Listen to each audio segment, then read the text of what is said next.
So Did you do it? I don't. All right, I'm good. Didn't look like nothing changed. it did. Okay. It's the countdown. Okay. The timer's going on now. So, like I was telling you, yeah, this is just Cool. pre stuff. Okay. All right, Yeah, whenever you guys. I'm ready. All right, let's do it. Hi, this is Severin Henderson. This is another episode of Department3C presents a podcast. Still, that's the name we're going to work with. That's the name we're going to go with, and we'll see feedback-wise how it may change. But for now, that's what we're going to roll with. So today, I'm here with a coworker, but more than a coworker, one of my good friends, Darrel Payne. I'm going to give him a chance to introduce himself. We're going to go through the podcast the way we go through every episode with our general outline or general format, and we're just going to get into a nice conversation. So, DP, can I call you DP on the podcast? Of course you can. All DP right. Sounds great. All right, DP. Can you introduce yourself? Sure. Government name, Darrel Payne, better known as DP. Chicago firefighter, been on a job physically for 8 years. I get into more why I say physically later. Currently, I'm an engineer in the 5th District, relieving there. Came from the truck 24, only single truck in the entire city. Getting that work in the hundreds in the south side of the city. I currently teach for IFSI, multiple disciplines, including high-angle rescue, confined space, vehicle extrication. I teach for Polaris on the hazmat side with radiological investigation. Currently, right now, just primary and secondary radiological detection. Also teach for NIPSTA, different cornerstone classes, as well as I've taught CPR there. I have a few candidate classes under my belt at the Quinn, and recently just became a part of the hazmat team for USAR, Illinois Task Force 1. Man, that is a resume and a half. That's awesome. That's really good. That speaks a lot to you and your motivations and how you present yourself and put forth, and that's really what's up. What made you not just want to be a firefighter, but what made you want to do all of those things you just told us about? Oh wow, that is a very awesome question. So the wanting to be a firefighter, let's start there. Okay. Coming from where the neighborhood I came from in Roseland, we were not really introduced to the fire service in a real traditional or formal way. There was a firehouse right behind my grammar school, which I know now to be Engine 62, Truck 27. Right. I went to Curtis Elementary right there on 115 off state. And honestly, I've only been into that firehouse once before I got on the job, and it was a class trip in some grade or another. Don't remember. Okay. Moving forward in life, I decided to go into IT.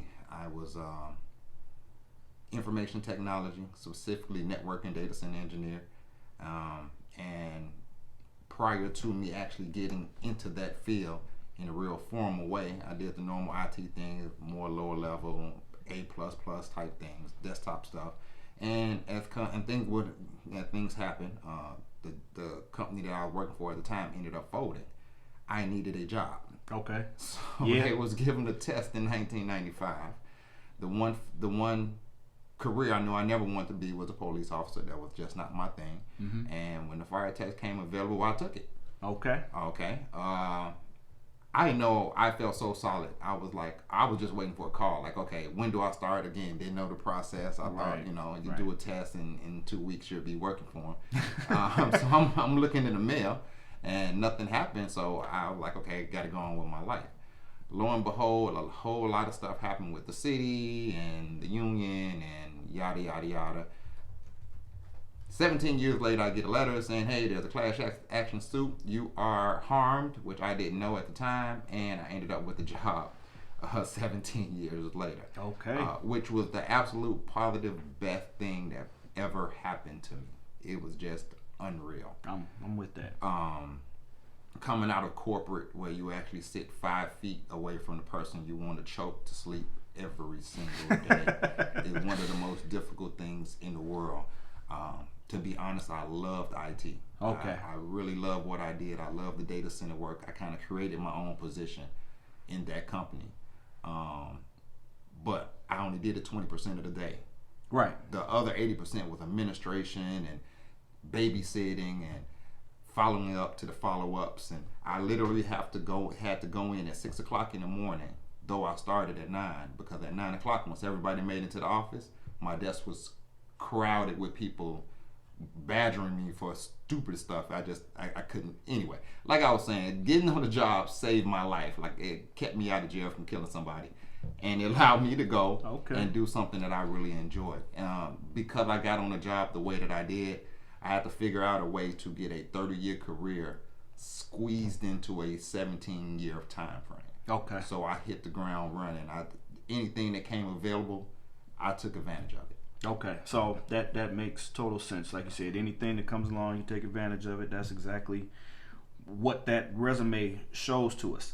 Now, you have a teenager, pretty much, of a career, a 17-year wait to get to where you were at.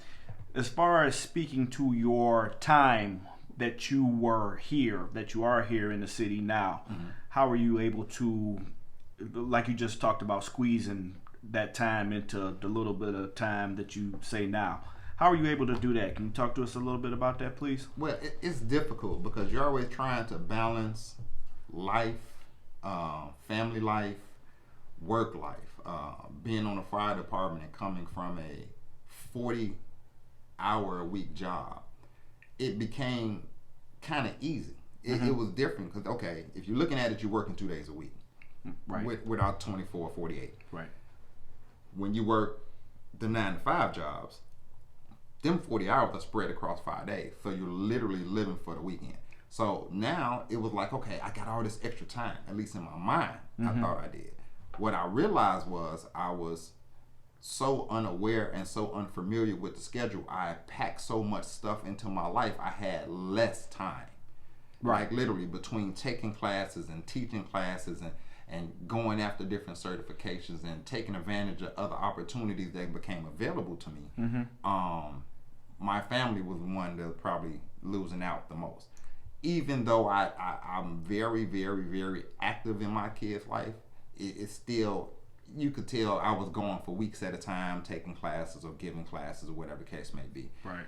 So that was probably the most difficult thing, but I felt it to be a need, and now my son grows up as a first responders kid, so his mentality and the way that he moves around is so different than the way I moved around. Right. He understands my schedule. Matter of fact, he really understands my schedule better than my wife.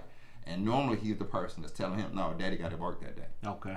Daddy had to work that day. Yeah, so he has the calendar down. Oh, without a doubt. And he's probably better than me because I normally have to pull out my phone and say, oh, yeah, that's a work day. He's like, he already knows. I knew it already. He already have it in his brain. No Yeah. doubt. You got an awesome son, by the way, too. We Oh, got thank to you. spend some time together as well, and just watching him grow and do stuff is just awesome. I So, appreciate that. Oh, and I'm sorry, real quick. yes. Terrible introduction because I forgot I am married. Okay. been with my wife since I was 18 years old. I have 2 kids, one 25-year-old girl who has blessed me with 3 beautiful grandsons, 4 years old, 2-year-old, and 8 months old. And then my 12-year-old son, who was basically just a mini me with long hair. Yeah, So, yeah. Well, we were coming along to that anyway. I mean, when I said who, you just gave me the career who. This show is more than just about fire stuff. This is about life, because even though we work in this service of public safety, we still have lives outside of here. And like a friend told me, we're looking for our and. So that's what this show is about. That's what I'm trying to promote. So don't worry, I was gonna hit you for that. I wanted to get that extra up out you, but and just in case my family hears this, he left out the kids. So, nah, right. yeah, you got it. He didn't forget you guys. So, you gave us a lot. That motivation that you have is phenomenal. That drive that you have to push yourself, and you talked to us a little bit about that balance. Give me a touch more for our other first responders out there that may be having issues with that work-life balance. Oh wow. Just Well, what do you do? definitely, I don't want to come off as if I had a plan because I screw this up all the time. Let's put it like this: I have the answer, I just don't necessarily follow it all the time. Okay. So the best thing to do is plan. You have to schedule. If you fail to plan, you plan to fail. Period. It's real easy, real simple. If you wake up and kind of don't know what your day or your week is going to consist of, you're pretty much going to get pulled from everywhere. One of the major issues with our job is because we work 24 on, 48 off, people think we don't work. So Right. you get sucked into a lot of crap that you probably shouldn't be sucked into Yes. just because they don't want to, oh, well, he's off. Depending on how busy your house is, and with me being a reliever, it changed varies. from day to day. Yeah. So again, some days I get off work and I'm recovering from that day, the previous day, and then the next day is just preparing mentally for me going back to work. So you have to understand that the majority of the world do not understand what you do for a living. Right. They right. really don't get it. So you have to be kind of a, again, this is we talking free, right? You got to be kind of Yes. asshole to a degree when it comes to your time and your schedule. Yes. You have to put yourself in place and put yourself first, which for firefighters, first responders, it's very difficult. You would be surprised. Most people have a problem doing that. No, I completely understand, and that's the problems. That's what I want to speak to other people with families about. Not even with families, a single life. I remember I worked with a guy, and the married guys were. I was single back then, but all the married guys were saying, "Oh man, it's so hard. It's so hard. You know, we gotta spend time with our family, spend time doing this." And the single guy was like, "What about me? I don't have anybody to help me pay bills in the house or have something ready for me when I go home. I gotta go out here and find." That's right. Do it yourself. You're right. Do it yourself. So I don't want to make it seem like, hey, you got a family, it's tough. No, for single guy, it's tough. It's tough either way it goes. This is a very demanding career. I don't want to call it a job. This is a very demanding career. And mentally, physically, sometimes it takes a lot from you. No doubt. Speaking on that, and again, I don't want to take off of what you're talking about. You have to be aware, again, outside world really don't understand what we're doing. And I truly believe it's really in the recent years that become awareness even for first responders, where we look at things that happen in the fire service where, okay, in a year's period, we may have across the country 100 firefighters deaths, but there's literally 3 times more suicides Yes. in the fire service. So we have to look at those issues and understand, or try to get an understanding of why and how our job is actually affecting us is so important. We're beyond the age of toughen up and suck it up and all of that. Hey, we smarter than that, and we need to act like we're smarter than that. And again, that's what this show is about. So thank you. I appreciate you bringing that up and saying that, because suicide, I talked a bit about it on my last episode, but that is like the problem that I see, that I'm at least trying to start a conversation to figure it out. Lack of sleep, I feel like, plays a huge factor into that, because you said, depending on how busy you are, it varies for you right now. But your 2 days off really aren't days off. They are really, and that's just speaking for the fire aspect. Right. Our medics on our job, they work 1 day on and 3 days off. And I haven't had a chance to work that schedule, because even when I did go to the AMBO, I still had the 2 days off. But those 2 days off really aren't for you to be doing. It's not like off for real. Like, hey, 9 to 5, 5 o'clock, I'm off and do what I want to do. You have to take care of yourself. You have to find some time to sleep. You have to find some time to rest. You have to find some time to work out. You have to find some time to educate yourself. You still have to have that family time. So, like I was saying, that lack of sleep to me is a huge identifier, in my opinion. I don't have a study on it, but that's an identifier of one of the reasons we are having issues as a whole. No doubt. I actually was speaking to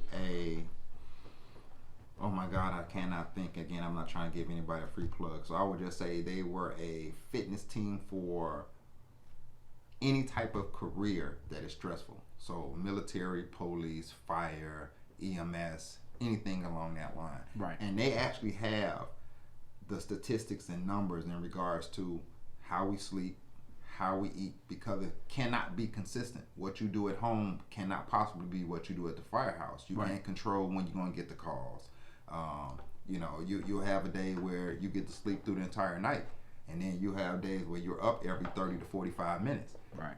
So that plays a large part. So what they try to do is create a system where, since it can't be consistent for 7 days a week, we try to make it where it's consistent based on your schedule. So how you get a nap, studies have shown, according to this particular group of people, that right after lunch is the best time to nap, anywhere from 25 minutes to 2 hours. Okay. And again, at some point I'll get you that information. Maybe you can put it in your comments or whatever. Absolutely. And I think that's a major plus. But they did as far as the sleep study, nutrition study, exercise study, and I think it's awesome. I think it's one of the most awesome things in the world. And I've actually reached out to the chief of training. Haven't had a chance to sit down and have a real conversation with him, but to see if we can possibly get a pilot program and bring that particular company in and do some studies within the city, because I think that would be a big plus. I agree with you, because we have to solve every problem, but we have to solve that problem in particular. Yeah, no doubt. Our members taking their own lives is not good. It's not what we want to happen. Let's go on a little bit. So we know where you're from. You told us where you're from as a kid and where the firehouse was behind you. Let's talk a little bit more about where you're from, where you're at now in the job and career. Okay. Where I'm from. So specifically from Roland, the 60628 area, 117th Street to be exact. Like I said, I went to Curtis Elementary School, right there on State and 115th Street. I actually got my degree in 60628. A lot of people can't say that, but I'm actually an alumni of Chicago State University, which is right there on 95th, right off King Drive. Yep. So, like I say, I grew up right here in the city. I have military background, Illinois Army National Guard. I actually went to basic training 6 days after I graduated from high school. Once I came back, I was part of the 178, first of the 178 Infantry, right there on 55th and Cottage Grove. So again, I am a city boy. I lived in Irvine, California for 2 years while I was studying IT, where I got a lot of certifications in my other life as far as Microsoft, security, messaging, Cisco. I was actually a CCNP, which is a Cisco Certified Network Professional. Again, like I said, another life. I'm not trying to get into that crap. Yeah, it's fine. Hey, it's life. Yeah, that's right. So I did that, but I am definitely grown here. Currently, I live in Ashburn, right next to Hayes Park on 84th Place. All right. And I like it. It's different. Again, you kind of forced me into social economic conversations to a degree, but coming from Roseland, which again, my parents moved there when I was 6 months old. So I saw that place when I came up. It was beautiful. People do not realize how wonderful, like Roseland was ridiculous.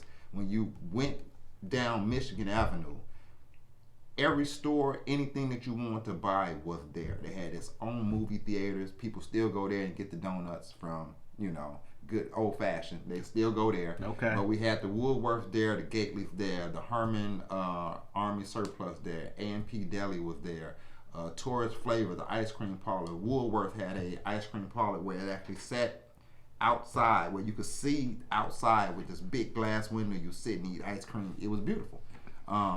Then the 80s came and crack came. Okay. And you was on one side or the other. 9 times out of 10, depending on the age group you was talking about, you was either selling or using. Yep. And I honestly saw that neighborhood go from sugar to shit within 5 to 10 years. Yeah. And no exaggeration. And that happened to a lot of our neighborhoods. And as everyone knows, I'm from Ohio originally, so I didn't get the opportunity to see all of that outstanding stuff that you're talking about that was in Roseland neighborhood. But it hit us the exact same way. New York, Detroit, Cleveland, Chicago, just Midwest, East Coast cities.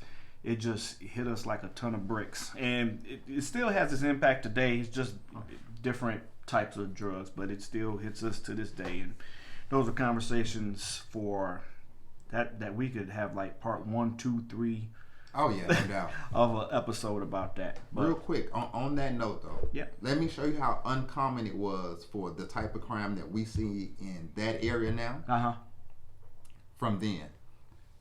Can't remember the exact year, but Time Life magazine ran a story about Yummy Sandiford. You might have heard that name before. Yeah. He was an 11-year-old boy who was assassinated by gang members. Right. Not just killed. Assassinated. I'm saying that right. word specifically Right. for a very specific reason. On purpose. That's what I want to He highlight. was a kid that, lived the life that he was living, but what he ended up doing was shooting an innocent girl while she was jumping rope on the street, because his actions brought so much heat to the gang members, drug dealers in that area. Mm-hmm. They took him under the Metro tracks, which is still there, the electric line over there on 107th and I can't remember the name of the street. It started with a D. Okay. Under the tracks, gagged, bound him, shot him in the back of the head. Yep.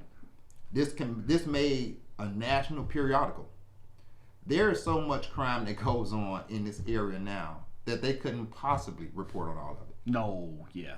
You know what I'm saying? Yeah. But think about the difference from then. This was the 90s. Right. From then to now. When they wrote that article, 90% of all Oakland residents owned their property. Mm-hmm. Meaning they were mortgage holders. Yes. If not free and clear.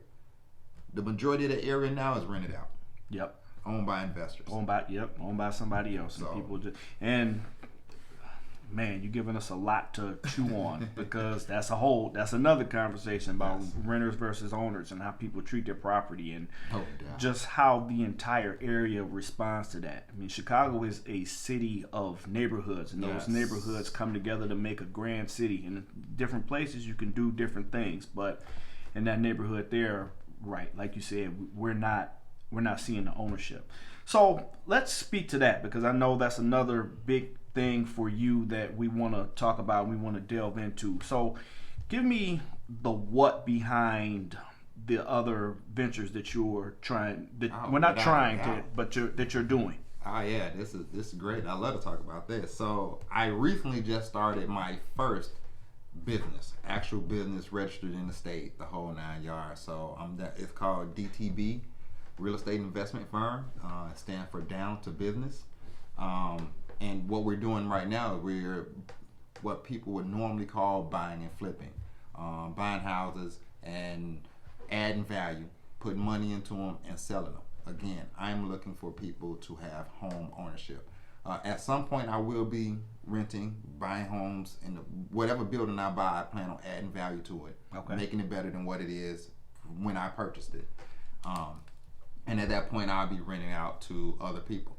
The reason why this is so big to me, I really believe that in this country, we look at real estate weird, different now. Back in the day, property ownership was a big thing. To say that I own property, that was an establishment for you and your family. That was a real big to do. And now it seems like renting or leasing or whatever the case may be, just to get out of the responsibility of being a homeowner, is a lot more palatable or desirable. Yes. And I really want to bring that awareness. I mean, to the point where I don't believe you should own one property. Nobody, if you own, everybody should have two properties. Okay. And the reason why is, why pay your own mortgage? At the end of the day, you are in the real estate game one way or the other. That's guaranteed. Mm-hmm. The question is on what side of the cash register. Are you going to be the owner, or are you or the going buyer? to collect, or are you going to give it? Okay. It's one way or the other. And even if you are a homeowner, why pay your own mortgage? Why not get a building and allow that to pay for yourself? Okay. Again, how much extra headache is it for you to sign your name, even though mortgage papers, they are scary because it's like 75,000 of them that you initial, and then you sign at least 200. Yeah. But it's still worth it, because now you have more of a voice because you actually own more property. Okay. So if you're really trying to bring your area up and you're really trying to do something for a community, I think one of the first things to really start looking at is your mindset and when it comes to property ownership. I love that. Mindset is a huge thing. That's, you got to get your thoughts together to be able to get in that mode. So speaking of that, I remember when we first started talking about this, I said, "Oh, that's a great idea. That's what's up." And you said, "Yeah, but you're not my target market." And I was like, "Well, damn." So, let's talk about who your target market is and who are you aiming for? Who are we talking to? Well, first, let's deal with what I said to you specifically. Mm-hmm. You're not my target market because mindset-wise, we are very similar. Now, again, I believe I can introduce you to something. So now you turn it into a compliment. It is a compliment, man. I'm just joking. I'm just messing with you. I honestly believe I can introduce you to something, give you a thin slice of whatever it is, and you're a research person. You're very much like me. You're going to follow up and read and blah, blah, blah, and go from that point. Besides that, I think we are not that far away in age. I am looking specifically more towards millennials. I don't want to say that I gave up on my generation because I haven't. But I do believe that my generation needs to see examples of people winning in exactly the way that I'm talking about winning. My generation is a very Missouri generation. Show me. Yeah. Show me. You can't tell me about it. Yeah. You literally have to show it to me. So what I'm realizing based on my I guess my age, me being looked at, this is so hard for me to say, elder to the millennial generation, that I have more of a voice with them. Okay. And when I see them, I breathe real estate into them because ownership means so much, and I really would like to get them out of the mindset of I'm just gonna be okay in this apartment, or I'm gonna be okay in mom's basement. Shame on you if you're in mom's basement. Get out of mom's basement. We got to do better. Call to action. That's right. Get out of the basement. Get out the basement. Buy some places. But yeah, I totally understand that. Where specifically, is there any area? I mean, you got the business, you got it going. Is there any area that you're trying to do this in, or any place you're trying to pitch more to than not? Any area specifically? No. And the reason why I'm focusing mainly in Chicago, I mean, like 95% of my business is in the city. Okay. Of course, if there's opportunities outside the city where I can see it will help, that would completely be economical. Mm-hmm. But things in the city is really, for me, it's more social. The Roseland community, again, I'm so attached to 60628, it's not funny. The 60619 area, the Woodlawn area, I believe that's a beautiful area as far as renting. There's a lot of opportunity there to bring up blocks. You made the comment that Chicago is a city of communities. Really, Chicago is really a city of blocks, because honestly, you could be on one block and it'd be the most beautiful, well-kept, well-manicured, neighborly, everybody waving at you block, and you can turn the corner and it look like Beirut. Yeah, you go to the next street over. It's the weirdest thing in the entire world. Mm-hmm. But it's still opportunities in those areas, and again, bringing up the mindset of how important where you live and making sure it's maintained and cared for. I really want to try to infuse that into the area. So again, 60628. I do things via zip code. That's based on. That's fine. That's a lot of that comes from another life when I work for FedEx. But 60628, 60652, which is actually where I live now in Ashburn. Again, that's more of a middle class, should I say working class community. You get a lot of firefighters, police officers, teachers, postal workers in that area. And again, because I live there, I do have a self-interest in it, because if I can make my property go from $200,000 to $300,000, that's a beautiful Why thing. not, right? Why not? Well, experiences are what make you. And I was just reading a book about this and how you incorporate it. And those experiences, your other life, you talking to area codes, that's awesome to me. I like that. The other thing that you said that I appreciate is, you're right, it is a series of blocks. I mean, if you break it down even smaller, true, we have our different neighborhoods, Chatham, Woodline, Pullman, Roseland. But you're right, you go one block over, it looks great. You come one block the other way, we in trouble. And that's one of it's not a difference. I feel like that's just something we see in our communities, because that's the exact same way it was for my old department, my old city that I lived in, East Cleveland. We had it was called going up the hill. You go up the hill, it's mansions. You come back down that hill, like, where we at? And when I came here and I worked on the west side, we have a street on the west side that is beautiful. Like, you have to be in a homeowners association. You can't change the roof without having written permission, things like that. Oh wow. Then you go to the next block over, and again, it's man, we in trouble. We better put our hands in our pockets and walk real fast. So I appreciate you saying that. You're right to get me together. Well, we kind of went through everything. We know all the stuff, the who, what, where, when, why, how you get in there. Actually, let's talk about that. Is there another how as to how are you going to get this done? How do you feel like you are going towards this movement? Well, stage one is actually, again, the procurement of the properties, trying to bring up these neighborhoods. Again, economically, you got to think, if you want a political voice, you have to have something that the politicians are looking for in regards to their interests. Unfortunately, they should be representing us without that requirement, but right. That's not always the case. So yep. Again, I'm not going to pretend like I live in this utopia. You have to have something there. Once we can actually get a better grip or better grasp on real estate ownership and caring for our community, we can actually go and start requesting, almost demanding from aldermen and politicians to start taking care of these areas, bringing commerce into these areas, providing things in these areas that don't require us to leave, that we can actually have pride in. Again, there's so much that didn't happen in just this year. 2020 has been one hell of a year. Yeah. That shows that the businesses in these communities are not taking care of the people in these communities. They are getting paid from them, but they are not taking care of them. And I don't like to point fingers. I believe the problem is a collective of everybody.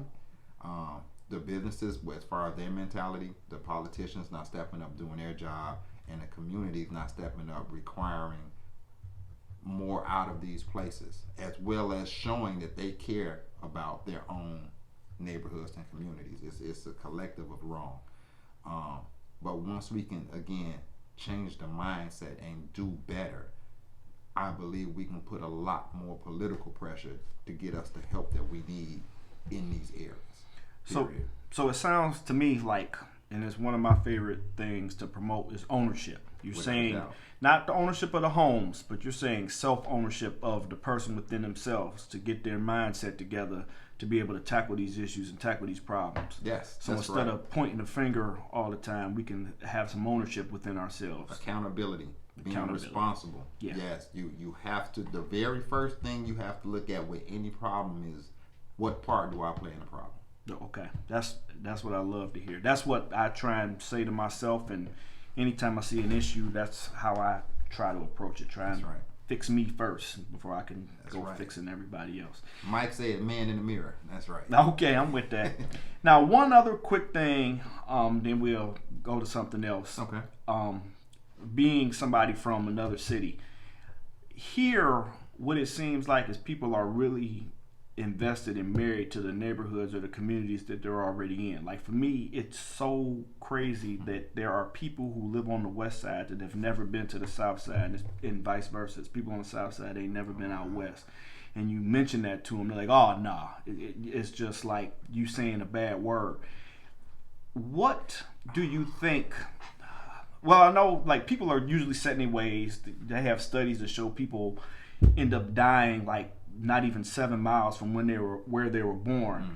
But what do you think could promote some of the moving around in our neighborhoods for us? Because, like, today I talked to you, I said, yeah, we got to go up north to do this. Oh, I'm not familiar with up there. Yeah, true. This is true. And when I moved here, I stayed up north. Now I live south. I worked on the west side, so I feel like I have a firm grasp on the majority of the city. And I only think that's because I'm from somewhere else. I agree. What about the people who are here? Do you think that's a good thing, a bad thing? Just give me your thoughts on it. Oh, it's an absolute positive horrible thing. Okay.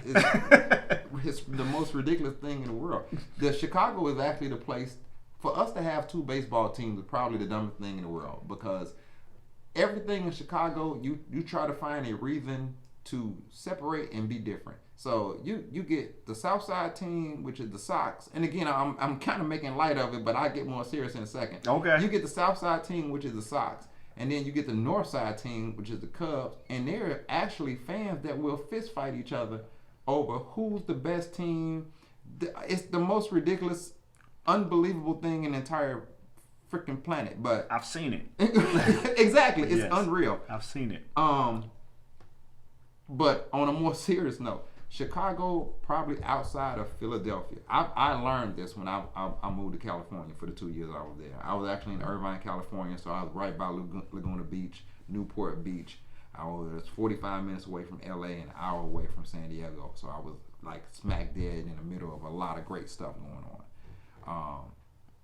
Living there actually showed me that you can actually be in a community where there's multiple types of people in the same freaking community. Okay. And you live just fine.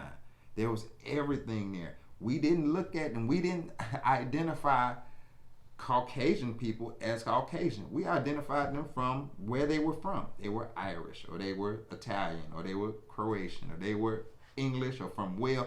You knew exactly what their background was. Mm-hmm. Here, we're not going that far. Black, white. Yeah. Christian, Muslim. Yeah. Male, female. Mm-hmm. Cub, Sox. It's the dumbest thing in the entire world. So once you get into you grow up in an environment, everywhere else is the devil. That's why you don't know the West Side. You don't know the North Side. If you go to the West Side, it was a club called the Bucket of Blood, and they was cutting off people's heads. And, dude, this is a real story. I'm telling you, I grew up with this mess in my mind. You don't go to the North Side because they don't want you up there. And this, and I was like, dude, are you freaking serious? Yeah. You have to be willing to expose yourself to more. But in this city, you are literally breaking out of a mindset that you learn as an adolescent. Yes.